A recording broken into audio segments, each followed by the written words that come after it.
जमलेल्या माझ्या सर्व हिंदू बांधवांनो,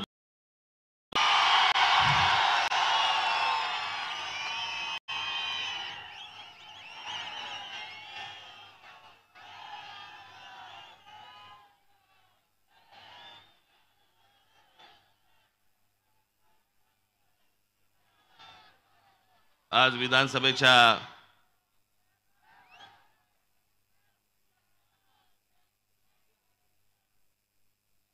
निवडणुकांचा शेवट परवा दिवशी 5 वाजता सगळा प्रचार थांबणार।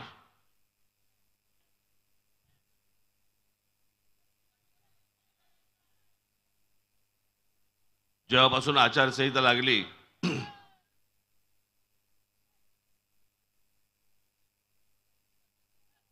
तेव्हापासून महाराष्ट्रामध्ये अनेक ठिकाणी मी सभा घेतोय,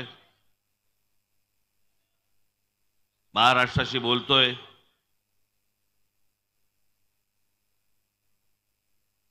माझं म्हणणं मांडतोय, मत मांडतोय।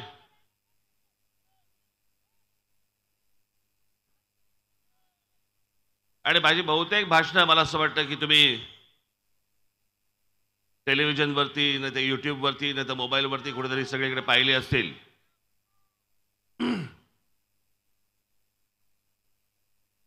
आणि सारखे सारखे काही नवीन नवीन विषय येत नसतात। खरं तर आता शेवटच्या ज्या सभा आहेत, या शेवटच्या सभांमध्ये येऊन तुमचं फक्त दर्शन घेणं हेच माझ्यासाठी सर्वात महत्त्वाचं आहे।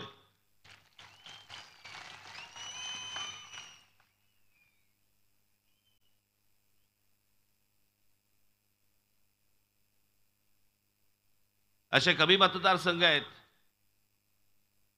की ज्या मतदारसंघामध्ये मी एका मतदारसंघामध्ये 2-2 सभा घेतल्यात।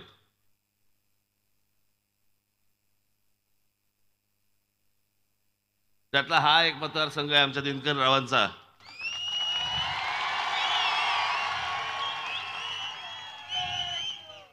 त्यातली एक सभा आत्ता आहे आणि ही माझं भाषण संपलं की पुढची सभा लगेच तिथे दुसरीकडे आहे। दिनकरराव कुठे आहेत?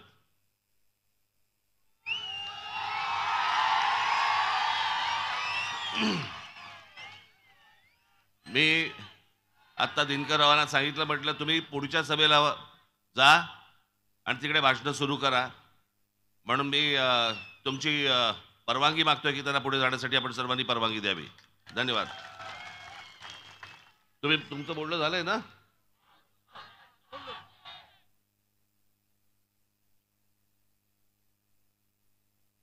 अजून आहेत?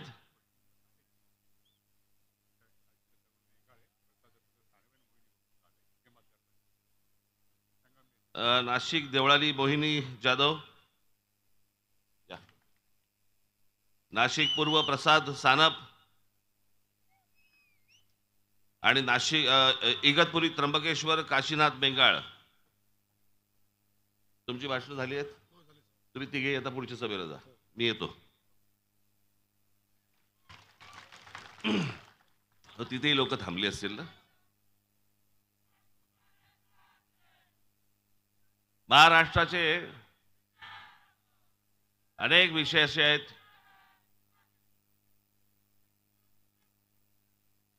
आपल्या घोषणा थांबल्या तर मी बोलू शकीन।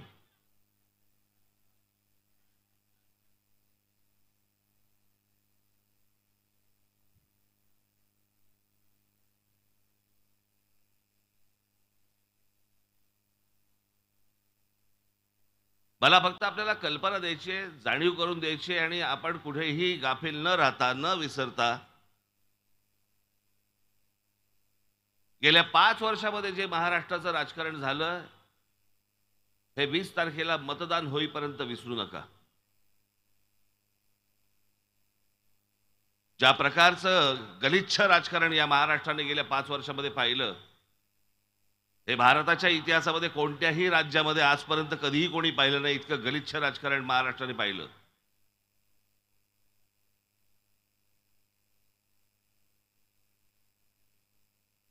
याची सुरुवात 2019 पासूनच्या निवडणुकीपासून त्याचा निकाल लागला तेव्हापासून या सगळ्या गोष्टी सुरू झाल्या. मी आज फक्त तुमच्या समोर काही फरक सांगण्यासाठी इथे उभा आहे की मी कशा प्रकारचा विचार करतो आणि बाकीचे लोक कशा प्रकारचा विचार करतात.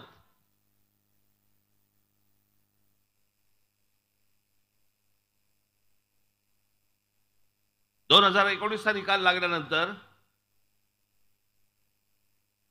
लोकांनी शिवसेना भारतीय जनता पक्षाला मतदान केलं, कारण त्यांना काँग्रेस राष्ट्रवादी नको होती. लोकांनी काँग्रेस राष्ट्रवादीला मतदान केलं, कारण त्यांना शिवसेना भारतीय जनता पक्ष नको होता. अगदी सरळ होतं. निकाल लागल्यानंतर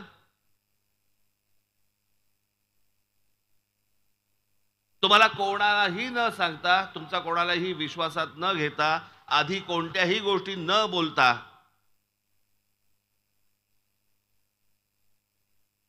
उद्धव ठाकरेंनी सुरू केलं की मला माझ्या गळ्यात मुख्यमंत्री पदाची माळ 2.5 वर्षाची घाला. कुठून विषय आला, काय विषय आला, कल्पनाच नाही. याच्या अगोदर काही विषय आला होता तुमच्यासमोर, भाषणामध्ये काही बोललं गेलं होतं? नाही.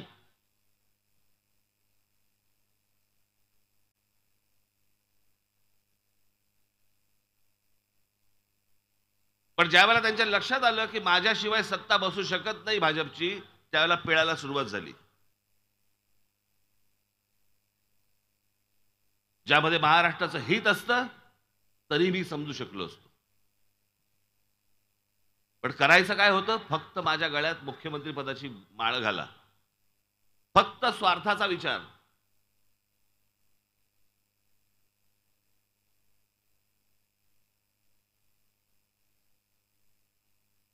उद्धव ठाकरेंच्या जागी जर समजा मी असतो ना, आणि जी गोष्ट मी तुम्हाला दाखवली, पण या लोकसभेच्या निवडणुकीला पंतप्रधान ज्या वेळेला शिवतीर्थावरती आले होते, शिवाजी पार्क मैदानावरती आले होते, पंतप्रधानांच्या अगोदरच्या भाषणात मी त्यांना सांगितलेल्या 5 गोष्टी होत्या. त्या 5च्या 5 गोष्टी या महाराष्ट्र हिताच्या होत्या, माझ्या हिताच्या नव्हत्या.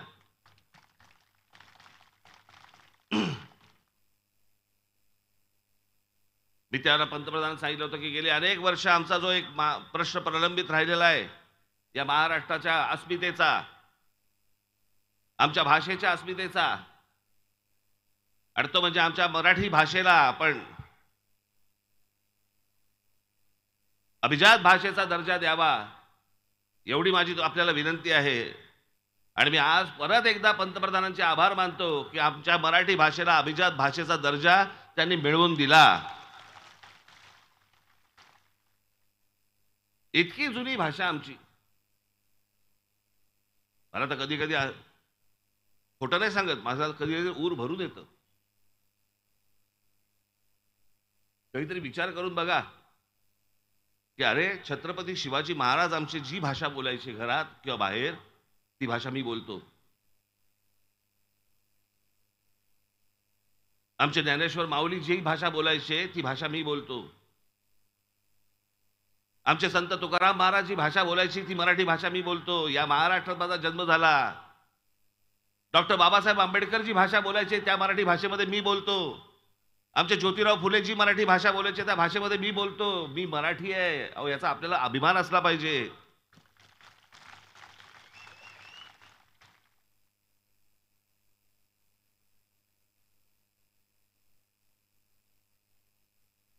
या व्यासपीठावरती जेवढे इथे फोटो आहेत, याच्यापेक्षा असंख्य फोटो या महाराष्ट्रामधले आपण अधिकारात इथे लावू शकतो.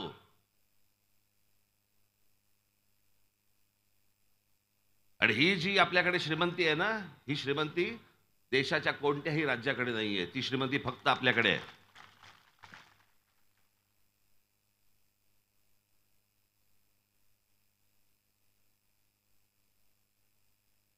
जे 19 साली जे झालं, निकाल लागल्यानंतर झालं, तिथे उद्धव ठाकरेंच्या जागी जर सुद्धा मी असतो ना, मी म्हटलं असतं मला नको मुख्यमंत्रीपद, तुम्ही ठेवा तुमचं मुख्यमंत्रीपद तुमच्याकडे, मी तुमच्या बरोबर येतो, पण मी सांगीन त्या गोष्टी माझ्या महाराष्ट्रामध्ये झाल्या पाहिजेत.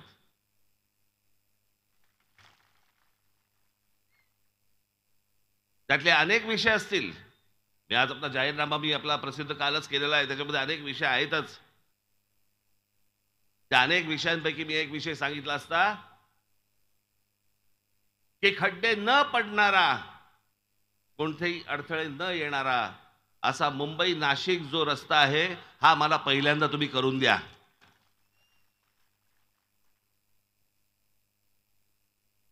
ज्या शहराकडे जाणारं दळणवळण साधनच जर कमकुवत असतील त्या शहरामध्ये लोक येतीलच का? प्रगती होईलच कशी? आज पुणे जिल्ह्यामध्ये इथे इतक्या इतक्या इंडस्ट्रीज आल्या, इतके उद्योग आले. कसे आले? ज्यावेळेला रस्ते चांगले झाले, मुंबई पुणे रस्ता चांगला झाला, दळणवळणाची साधनं झाली.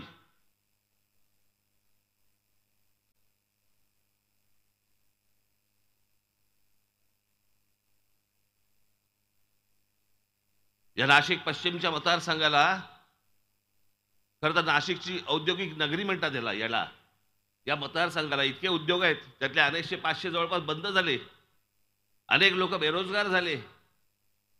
अनेक उद्योग येऊ इच्छितात, पण त्यांना ज्या प्रकारच्या गोष्टी पाहिजेत सभोवताली त्या मिळत नाहीयेत. राजकीय अडथळे सगळे सुरू होतात.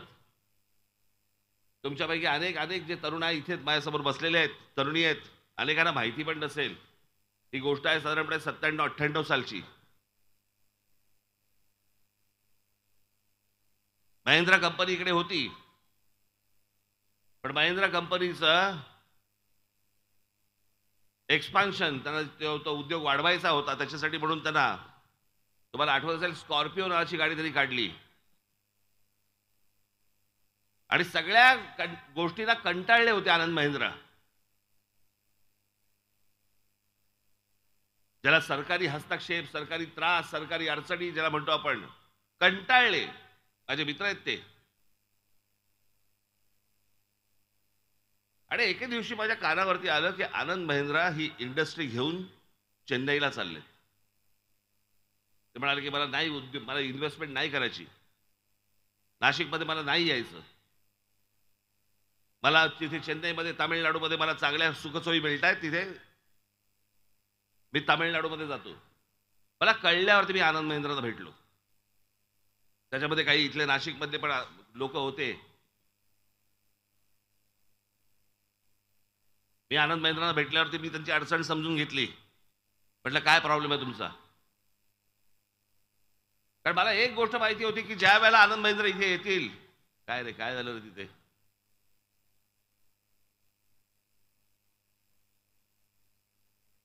कोणाला काय लागलं नाही ना? हा, सगळे व्यवस्थित आहात ना? आजूबाजूचं बोलतोय की बघून घ्या एकदा.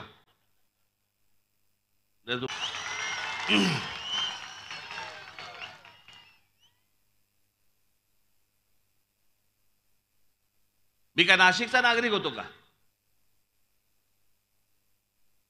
पण मी महाराष्ट्राचा नागरिक होतो. माझ्यासाठी सगळी शहरं माझ्यासाठी महत्वाची आहेत. माझ्या महाराष्ट्रामधल्या प्रत्येक तालुक्यामध्ये, प्रत्येक जिल्ह्यामध्ये उद्योग आले पाहिजेत. माझ्या महाराष्ट्रामधल्या प्रत्येक तरुणाला, तरुणीला जिथे राहतोय तिथे रोजगार मिळाला पाहिजे.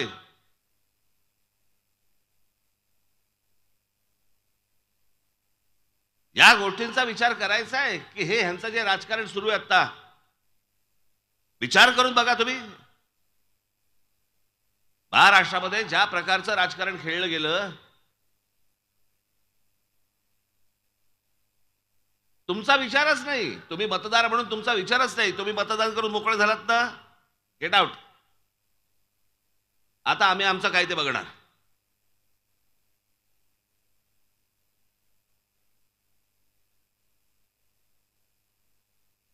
म्हणजे मतदारांनी हा पक्ष नको किंवा हा उमेदवार नको म्हणून या उमेदवारावरती बटण दाबलं, आणि हा उमेदवार निकालानंतर पैसे घेऊन यांच्याबरोबर गेला. अरे मग त्याच्या आधी तुम्ही हेच बटन दाबलं असतं ना. जर ह्याला इथेच जायचं होतं पैसे घेऊन, हे पैसे घेऊन ज्या वेळेला अशा प्रकारचं स्थलांतर दुसऱ्या पक्षामध्ये ज्यावेळेला करतात, एक पक्षाच्या पक्ष उठून ज्यांच्या विरोधात निवडणुका लढवल्या त्यांच्याबरोबर जाऊन बसतो, हा तुमच्या मताचा अपमान नाहीये?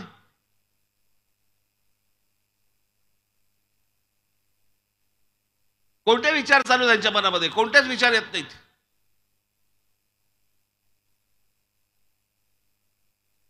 जाहीरनाम्यामध्ये काय टाकतात? तर म्हणे छत्रपती शिवाजी महाराजांची जिल्ह्या जिल्ह्यात मंदिरं बांधणार. काय डोकं आहे बघा यांचं. इथे मुलं शिक्षणापासून वंचित आहेत. ज्या महाराष्ट्रामध्ये विद्या मंदिरं बांधायला पाहिजेत आणि छत्रपती शिवाजी महाराजांचे गडकिल्ले चांगले केले पाहिजेत, त्याच्याऐवजी आम्ही शिवाजी महाराजांची मंदिरं बांधतोय. महाराजांना तरी पटेल का? महाराजांना तरी आवडेल का ही गोष्ट? हे यांचं डोकं, तुमच्याकडे बघण्याचा दृष्टिकोन, महाराष्ट्राकडे बघण्याचा दृष्टिकोन.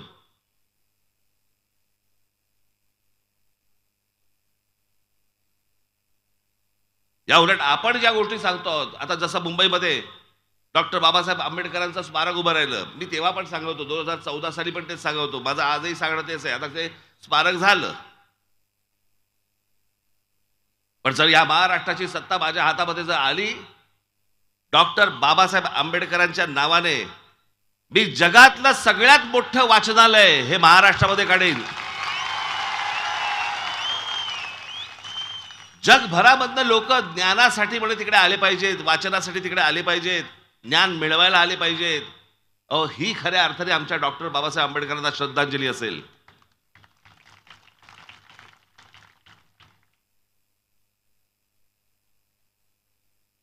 आमच्या महाराष्ट्रामधल्या जास्तीत जास्त मुली या शिकल्या पाहिजेत. शिक्षणापासून त्या वंचित राहता कामा नयेत. जितक्या म्हणून आपल्याला मुलींच्या शाळा काढता येतील, त्यांना शिकवता येईल, ते आपण शिकवलं पाहिजे.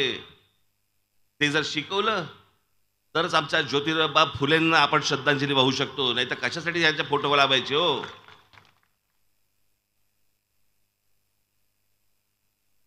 आज माझ्या ग्रामीण महाराष्ट्रामधला तरुण तरुणी शहराकडे येत आहेत शेती सोडून. माझ्या शहरामधले, नाशिकमधले, पुण्यामधले, मुंबईमधली मुलं मुली देश सोडून चाललेत बाहेर.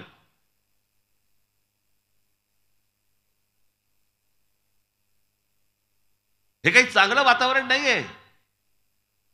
पण ते का देश सोडून जात आहेत, मला असं वाटतं याचा विचार करणं गरजेचं आहे. कानावरती सतत अभद्र बातम्या, सतत अभद्र बातम्या. वर्तमानपत्र उघडले की आम्ही बघणार काय? आज या या जिल्ह्यामध्ये आमच्या एका शेतकऱ्याने आत्महत्या केली. आज हजारो शेतकऱ्यांनी आत्महत्या केल्या महाराष्ट्रामध्ये. काय त्याच्यावरती कोणता आज राजकीय पक्ष काय बोलतोय? त्याच्यावरती कोणत्या प्रश्नाची उत्तरं काढली आहेत?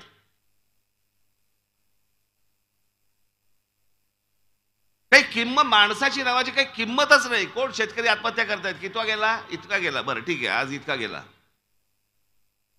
काही आमच्या शेतकऱ्यांबद्दल देणं घेणं नाही, आमच्या कामगारांबद्दल देणं घेणं नाही, आमच्या तरुणांबद्दल काही देणं घेणं नाही, तरुणींबद्दल देणं घेणं नाही, आमच्या महिलांबद्दल देणं घेणं नाही. फक्त स्वतःच्या स्वार्थासाठी, स्वतःच्या खुर्चीसाठी, स्वतःच्या पैशासाठी यांचं फक्त राजकारण सुरू आहे. आज ह्या पक्षात, उद्या त्या पक्षात, त्या पक्षातनं पैसे दिले, या पक्षात गेला.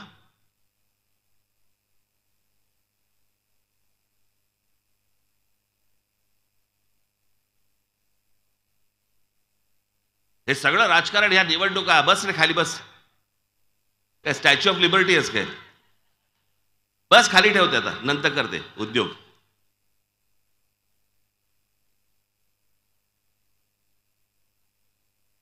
ते माझ्यासाठी नसतं, ते चॅनलवाल्यांच्या कॅमेरासाठी असतं. मी दिसलो पाहिजे, आहे घरी, घरी दाखवायचं. बघा गेलो होतो सभेला.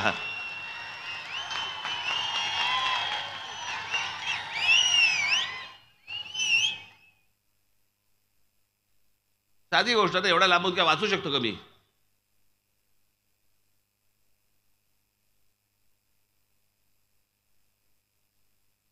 आज तुम्हाला चांगले रस्ते मिळत नाहीत, मुलांसाठी चांगली मैदानं मिळत नाहीत, महिलांना आमच्या चिल्ल्या पिल्ल्यांना घेऊन जायला चांगल्या बागा मिळत नाहीत.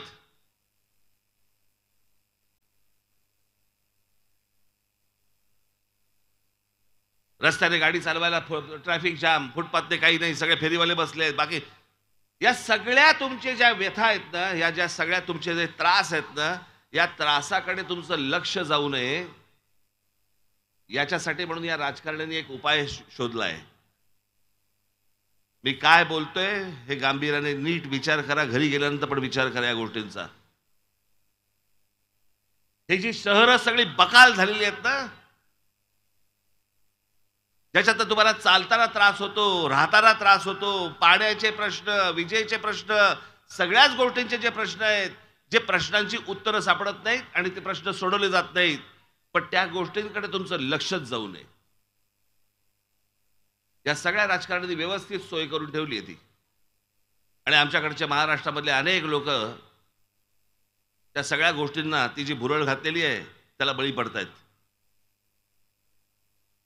आणि ती गोष्ट म्हणजे जाती जातीमध्ये द्वेष निर्माण करणं.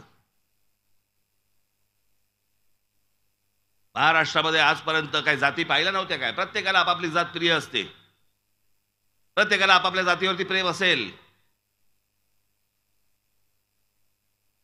पण 1999 साली शरद पवारांच्या राष्ट्रवादी काँग्रेसचा जन्म झाल्यानंतर या महाराष्ट्रामध्ये जाती जातीचं स्वतःबद्दलचं प्रेम सोडून द्या, दुसऱ्या जातीबद्दलचा द्वेष निर्माण करायला सुरुवात केली.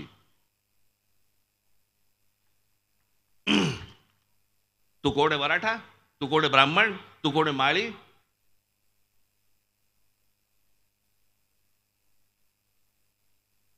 मग आता परत सुरू केलं मराठा विरुद्ध सगळे ओबीसी. हे तुमच्यात नाहीत भांडण वाद, ह्यांना तुमचा उत्कर्ष नाही करायचा आहे. हे फक्त तुमच्याकडनं मतं घेतायत, मतं. यांना तुम्हाला काही द्यायचं नाहीये मोबदल्यात. डोकी फुटली तुमची, फुटू देत. फुटलेल्या डोक्याने मतदानाच्या दिवशी या, मतदान करा आम्हाला, दुसऱ्या दिवशी मेलात तरी चालेल.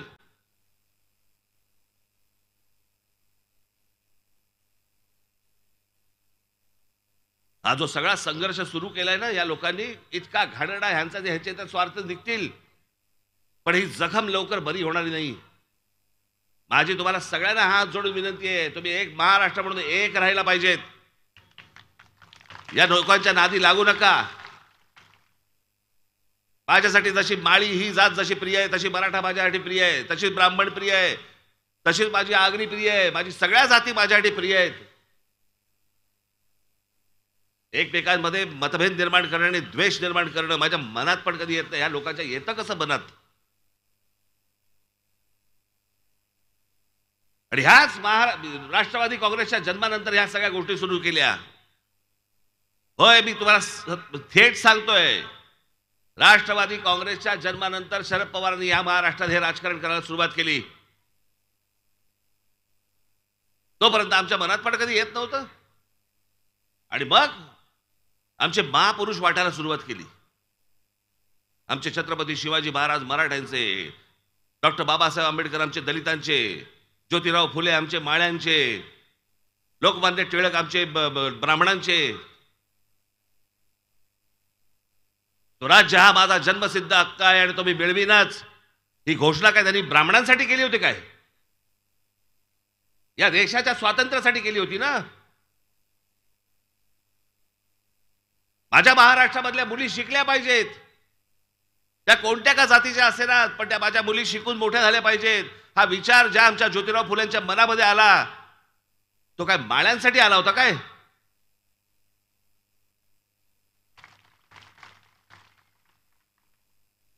अठरा पगड जातीला एकत्र घेऊन स्वराज्याची स्थापना करणारे आमचे शिवछत्रपती, त्यांनी हा महाराष्ट्र मराठ्यांचा व्हावा किंवा मराठ्यांसाठीचा लढा आहे असं केलं होतं का? हे घाण राजकारण गेल्या 25-30 वर्षामध्ये या शरद पवार साहेबांनी इथे महाराष्ट्रामध्ये आणलं. आजही तेच चालू आहे यांचं. तुम्ही बळी पडू नका या गोष्टीला. मी माझ्या 2-4 सभांमधनं सांगितलंय, पुन्हा एकदा सांगतो. याचं कारण तो स्क्रू जो आहे ना, तो तुमच्या फिट झाला पाहिजे आतमध्ये.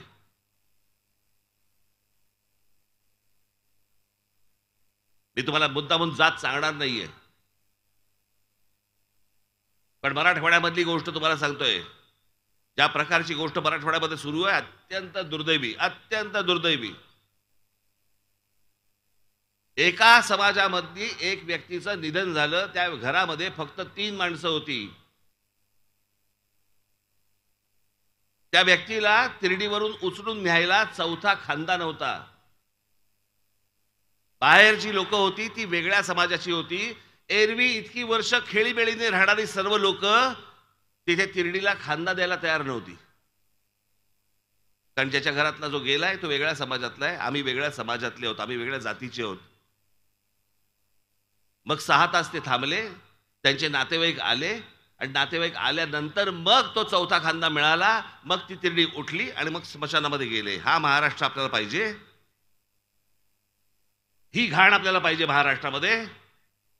अहो, याच्याबद्दल तर आम्ही बोलत होतो. उत्तर प्रदेश आणि बिहार आणि या सगळ्या राज्यांमध्ये या सगळ्या प्रकारच्या गोष्टी या जातीवरनं होतात.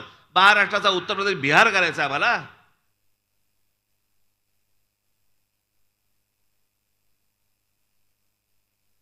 हे जाती जातीमध्ये जे द्वेष निर्माण करणं आहे हे फक्त एवढ्याच गोष्टींसाठी आहे की ज्या मूलभूत जे गोष्टी आहेत, जे मूलभूत जे प्रश्न आहेत, याच्याकडे तुम्ही बघताच कामा नये.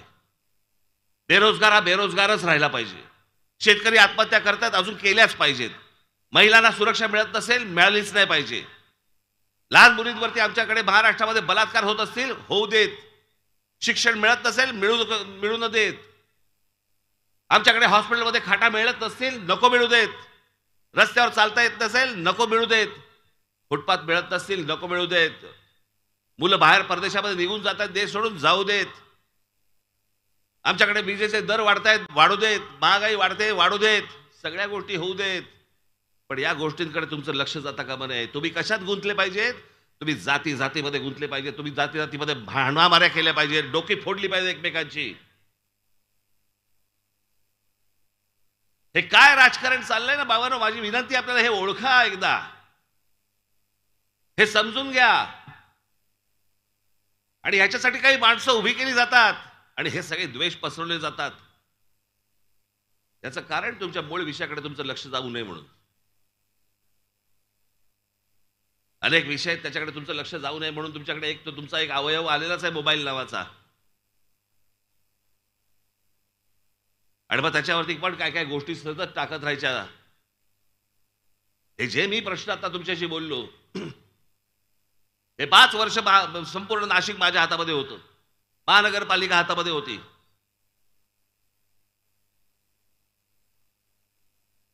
मला दाखवून द्या, महाराष्ट्रात जा आणि मला दाखवून द्या की एका पक्षाकडे ही महानगरपालिका फक्त 5 वर्षासाठी होती.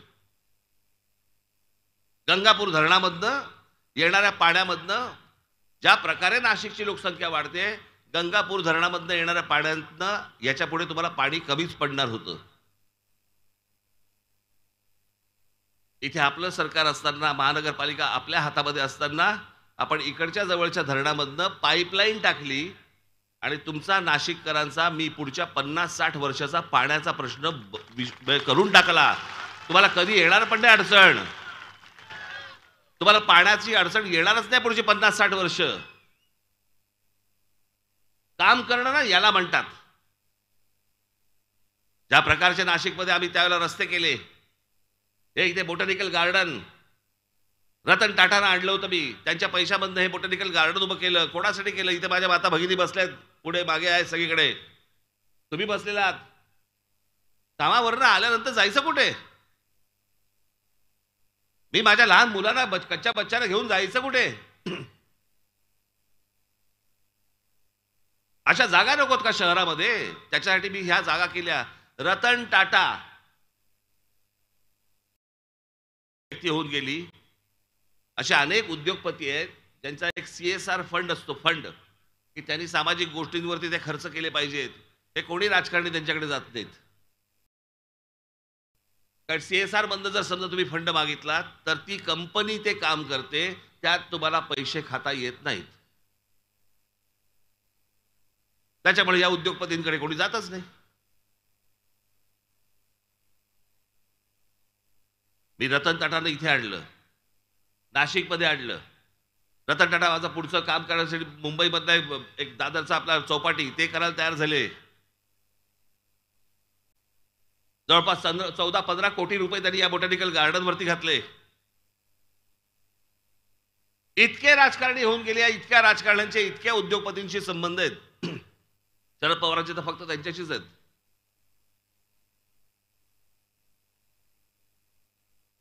आमच्या एका माझ्या मित्राने फार छान एक लेख लिहिला होता की शरद पवारांना गरिबांची नावं लक्षात असतात आणि श्रीमंतांची कामं लक्षात असतात. अनेक जण बोलतात ना, अरे मला पवार साहेबांनी नावाने हाक मारली, तुझं नाव लक्षात असणार, तुझं काम लक्षात नसणार.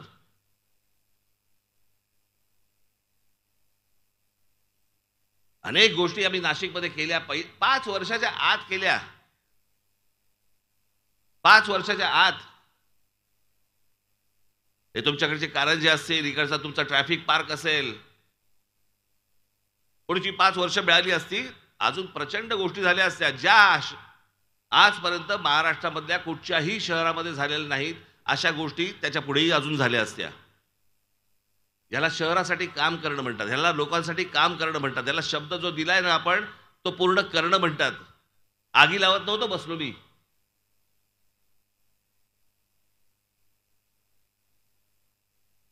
आणि आम्ही काय करणार? आम्हाला समुद्रामध्ये छत्रपती शिवाजी महाराजांचा म्हणे पुतळा उभा करायचा आहे. कसा उभा करणार? काही मागचा पुढचा कसलाही विचार नाही. आम्ही फक्त पुतळे उभे करतोय. 365 दिवसापैकी 363 दिवस त्या पुतळ्यांवरती धूळ असते आणि जयंत्या आणि पुण्यतिथ्यांना फक्त तो धुतला जातो आणि हार घातला जातो. आमचा विषय संपला. जर छत्रपती शिवाजी महाराजांचं जर समजा स्मारक बनवायचं असेल, अहो शिवछत्रपतींचे आमचे गडकिल्ले उभे केले ना, आमच्या पुढच्या पिढ्यांना आम्हाला सांगता येईल, अरे आमचा राजा कोण होता, त्याने काय केलं.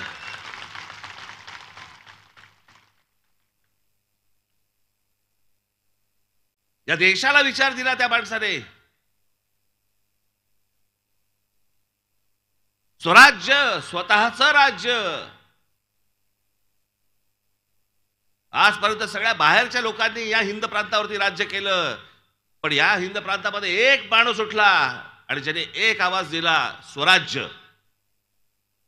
इथे राज्य कोण करणार असेल तर आम्ही राज्य करू, तुम्ही नाही करायचं राज्य. हा ज्या माणसाने आम्हाला तो स्वाभिमानी कणा दिला, त्याच्याबद्दल आम्ही काय करतोय? आम्हाला त्यांची मंदिरं बांधायची आहेत, आम्हाला त्यांचे पुतळे बांधायचे आहेत. त्यांचा विचार कसा कायम राहील याच्याबद्दल आमच्याकडे काही गोष्ट होत नाही. आमच्या डॉक्टर बाबासाहेब आंबेडकरांनी काय विचार दिले आम्हाला काही देणं घेणं नाही. आम्ही फक्त जयंती आणि पुण्यतिथ्यांना फक्त विचार करू. माझी आपल्याला फक्त विनंती आहे, हा सगळा अख्खा इंडस्ट्रियल झोन आहे, इथे आयटी पार्क आलं पाहिजे. तुम्ही माझ्या हातात सत्ता द्या, माझे आमदार निवडून द्या, दिनकररावांना निवडून द्या, या भागात आयटी पार्क आणीन मी.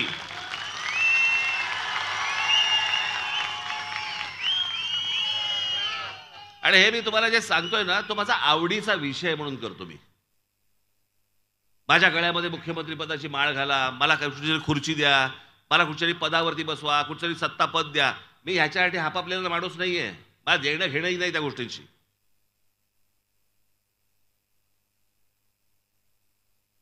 मला असं वाटतं की माझं राज्य मोठं झालं पाहिजे, माझं राज्य चांगलं झालं पाहिजे.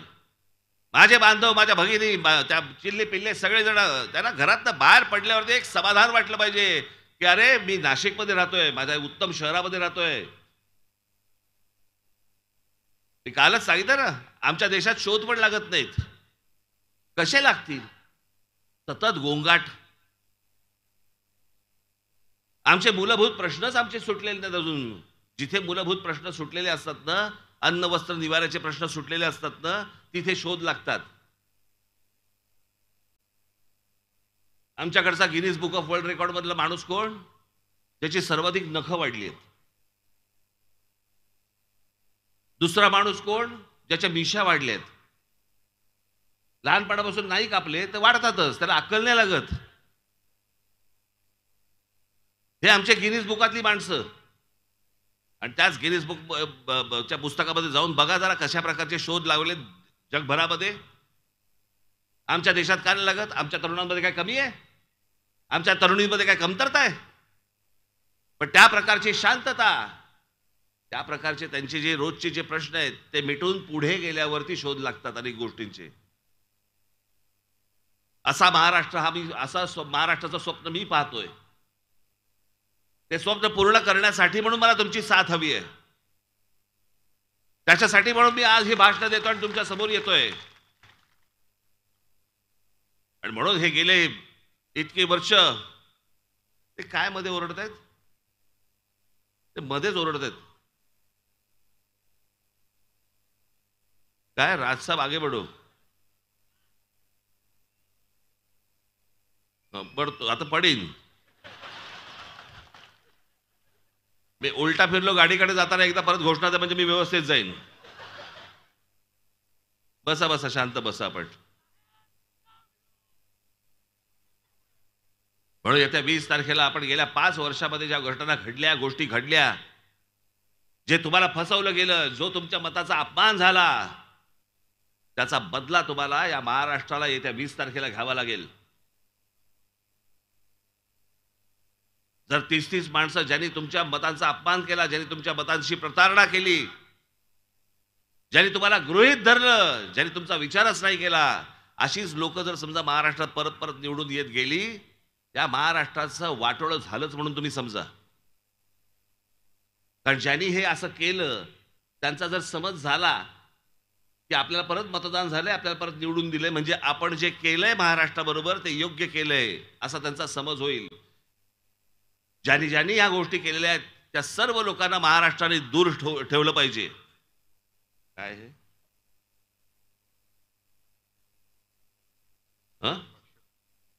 मग संपल्यावरती ना, मला वाटलं आवरा सांगतायत.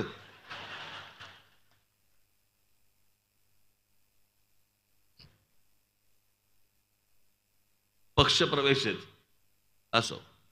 पण मला तुम्हाला एवढंच सांगायचं आहे, येत्या 20 तारखेला इथले आपले उमेदवार तर सगळे उभेच आहेत,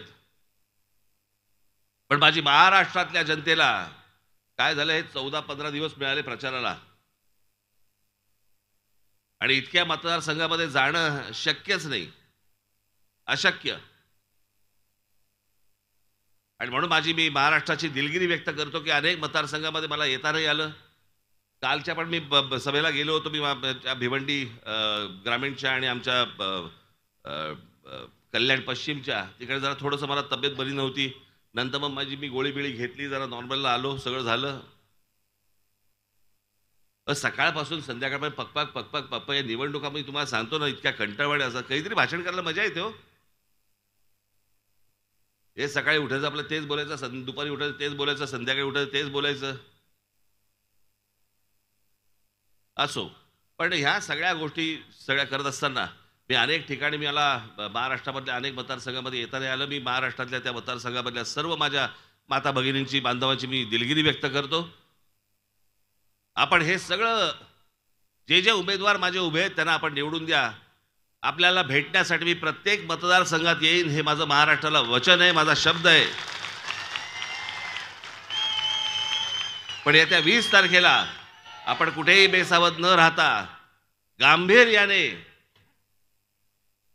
आपल्या रेल्वे इंजिन या निशाणीवरती आपण माझ्या सर्व उमेदवारांना ते रेल्वे इंजिनच्या निशाणीवरती बटन दाबून सर्वांना आपण प्रचंड प्रचंड प्रचंड मताने आपण विजयी करावं असं एक आवाहन करतो आणि तुर्तास आपली सर्वांची मी रजा घेतो.